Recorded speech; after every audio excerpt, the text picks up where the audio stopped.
Hi.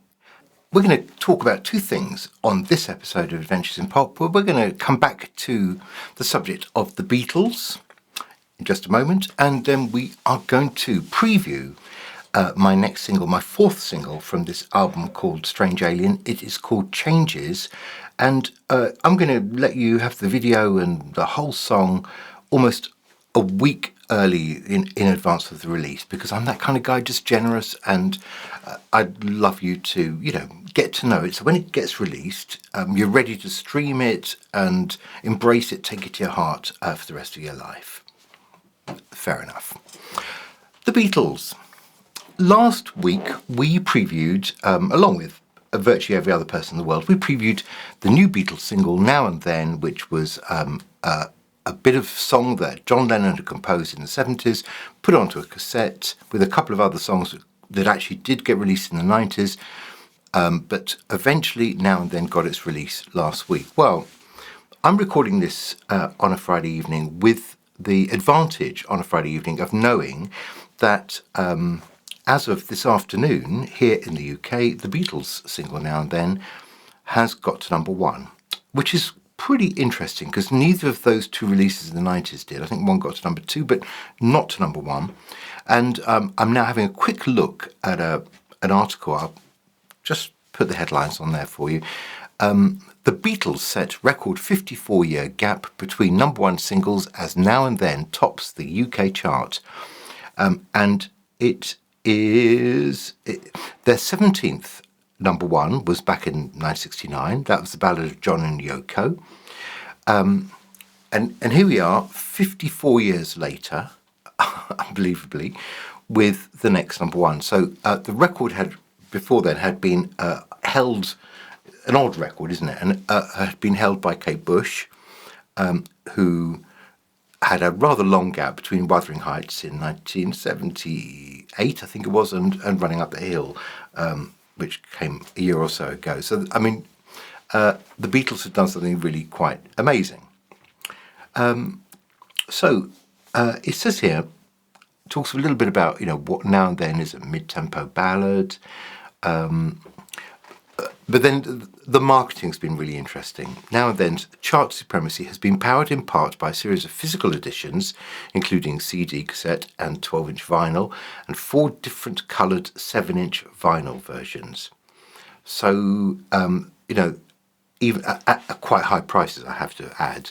And it says, those unusually high prices in the end were no deterrent for fans, many of whom queued at midnight last week to snap up the vinyl copies. And the Beatles sold 19,400 copies of their single in vinyl, which is apparently the fastest selling vinyl single this century. It's quite an interesting claim, because obviously, most people are not buying vinyl. So maybe it just takes 19,000 to become the biggest, fastest selling vinyl single this century. Physical sales are 38,000, which is the largest for years and years and years. And then it was streamed more than 5 million times in the UK. So that is pretty extraordinary. And everyone's chuffed and thrilled and blown away. So that's marvellous. It kind of is marvellous. I said last week that it was a better song, it sounded more interesting to me than the first 2 tracks that were taken from this John Lennon cassette. I got a comment actually on YouTube. It's quite rare, but I always love a comment. And somebody said to me, I loved Free as a Bird. And I said my problem with Free as a Bird was, in some ways, was the production by Jeff Lynne, who made it sound, and I wrote this, apologies, I said it made it sound like a track by the Travelling Wilburys. And I stand by that, actually. I have to, because I wrote it and I kind of do agree it. This is a different thing altogether, and although we can never know what what it would be like if John Lennon was still alive, and what he would make of this, and George as well, although it was actually John's song.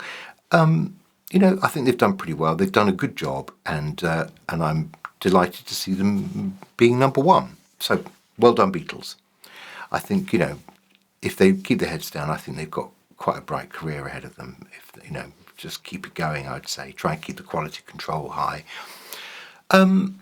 Talking of which, that's a nice, neat segue into my next single, Quality Control High, let's hope. It's called Changes. And, well, I could tell you what I think of it, but obviously you'll be the judge of whether you like it or not. I can't tell you that bit.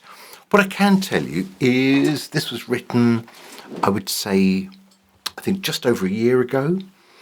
And it was about, I was anticipating, changes in my life. So it was a song that was, I suppose, it's quite truthful that I was thinking, big changes are coming after being for so long rather solo during COVID and lockdowns, etc.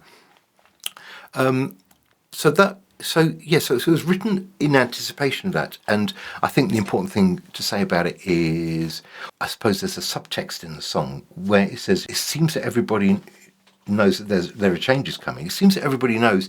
It's quite not, I only thought about that afterwards. It's not one of those things you think about so much when you're writing it. And then afterwards I thought, it seems that everybody knows that there are changes coming. It's like, I don't know, but they all know, but it's just me that doesn't know.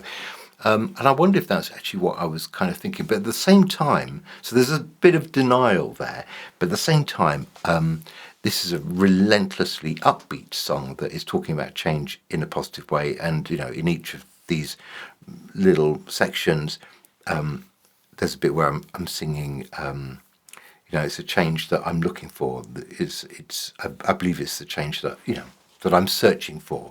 So, it's a change that the singer, and it happens to be me in this case, is saying, bring it on, even though everybody seems to know that there are changes coming. Oh, that's interesting. So that's a sense of the kind of the lyrical content. As a song, it's dead simple. It sort of goes, verse, chorus, verse, chorus, verse, chorus. That's the end.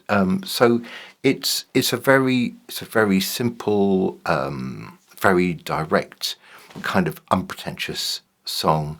But tonally, when you're listening to it, alongside the three that I've released already, which are Strange Alien, Tongue Tied, and I Breathe With You, this kind of fits as well. It's got guitar in it, and it's it's poppy and it's easy and it's upbeat, but it still has some of that same tonality in it, which makes it feel like it's a good inclusion on this album. And I hope you like it.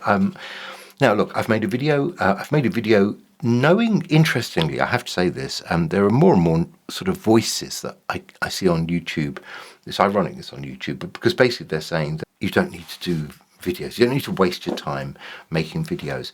Now, one of the reasons that I still think it's probably quite a good idea to make videos is if I want to take little sections of film to make into short form, either, here on YouTube or so I can do YouTube Shorts, or use them as part of Facebook advertising so that they're part of the kind of bits of content that I can use to bring people into Spotify.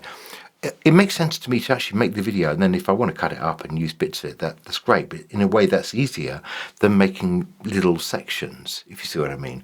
So I might as well make a video, and then if I need to cut it into little chunks to use in different ways for marketing, I still can. So look, that's it. If you are enjoying watching Adventures in Pop as much as I enjoy coming here to talk to you, then, well, do subscribe and follow and all those things. And of course, I would do the same for you. And thank you. This is Simon Jacobs, and this is, I think, episode 136 of Adventures in Pop. And it's always a pleasure having you along as well. So I'm going to leave you in the very, hopefully, joyful hands of Changes, as I say, on the album Strange Alien, and I hope you like it. It goes like this. See you later.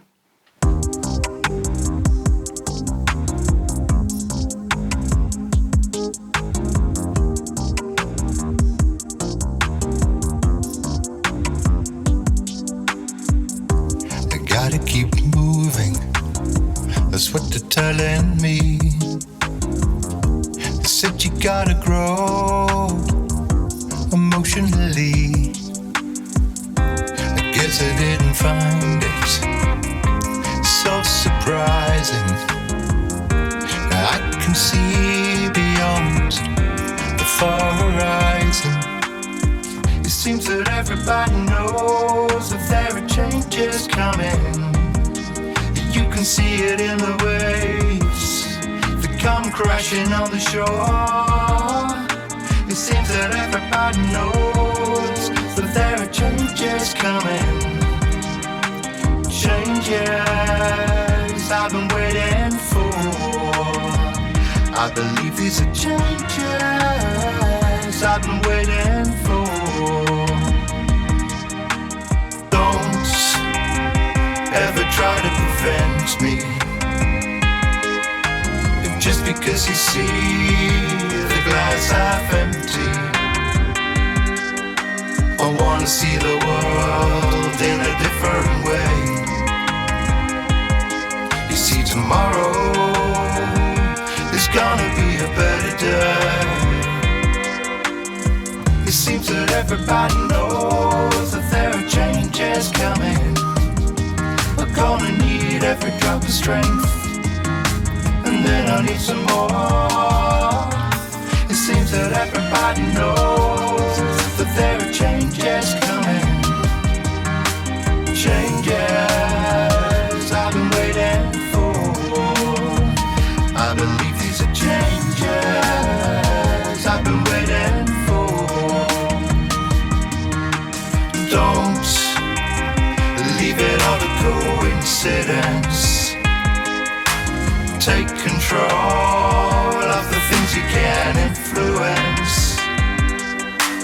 If you get hurt, you'll feel the pain.